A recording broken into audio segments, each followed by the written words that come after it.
The June primary is less than 3 weeks away. All congressional seats are up for grabs again. Tonight, we're looking at California's Congressional District 7. ABC 10's Becca Habiger joins us now with a closer look at the top candidates. Becca. Laura, following the passage of Prop 50, California's newly redrawn congressional districts mean many incumbents seeking re-election need the votes of people they've never before represented. Now take a look. District 7 currently encompasses the southern half of Sacramento County from the Sacramento rail yards down. The newly redrawn district contains parts of San Joaquin and El Dorado counties, including Placerville and El Dorado Hills.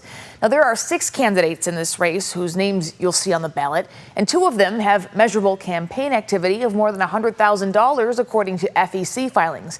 They are incumbent Representative Doris Matsui and Sacramento City Councilmember Mai Vang.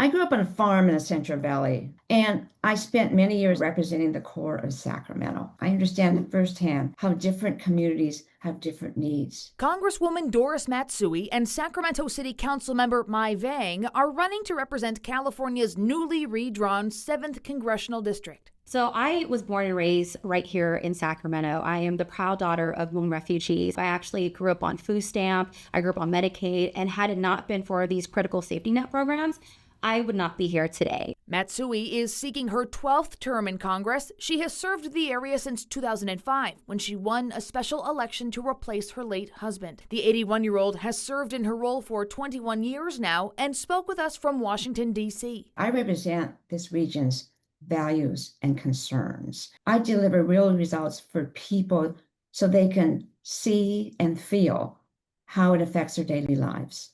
I delivered, as you know, billions of dollars for flood protection to keep people safe. I've also delivered billions in transit and road repairs. Vang is seeking her first term in Congress. She was elected to the Sacramento City Council in 2020 and re-elected after running unopposed in 2024. The 41-year-old has served on the council for 5.5 years.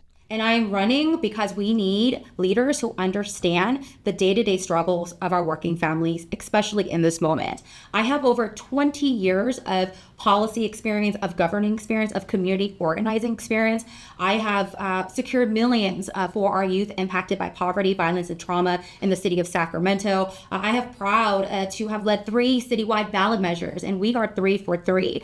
I asked each candidate what they would do to lower the cost of living. You know, lowering the cost of living is really my #1 priority. Healthcare, I know. I've taken on the fight to lower prescription drug costs and really to make sure that we can lower the healthcare costs.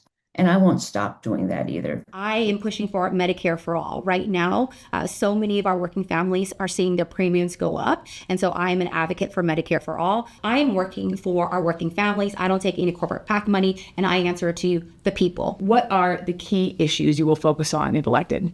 Really creating good paying jobs. I think that's really very important. I'm the top Democrat on the Energy and Commerce, Communications and Technology Committee. As a ranking member, I co-authored with another member from Texas the Chips and Science Bill, which really was wonderful because it's designed to really make sure that we have domestic semiconductor production. We already have a deliverable here too, because the Bosch-Roseville facility comes right out of this. And I'm always happy to help my neighboring areas. I am the anti-war candidate.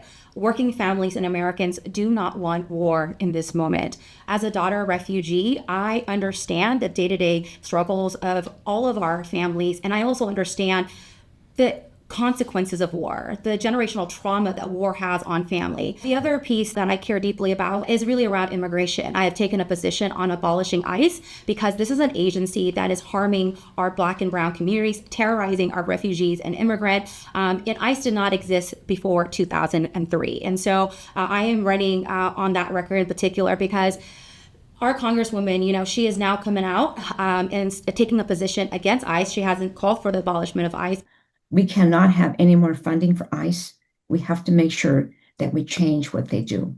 It should not be a terrorism attack on people. The Trump administration has to be made accountable, and we'll make sure we do that. How will you work across party lines during these very divided times to get things done for your district? Establishment Republicans and Democrats bought by corporation created the conditions for what we have today. And when we talk about affordability, it's a nonpartisan issue. Families in Placerville, in Lodi, in Galt, in Elk Grove, they're struggling to get by. And so when I become the next Congresswoman, I look forward to working with my colleagues to address the high cost of living. I think it was just last week, I passed 2 bipartisan bills in order to make sure that we strengthen our emergency communication system, which, as you know, is really critical in this time with the fact of wildfires and extreme weather. There are times we have to really fight, and we do that.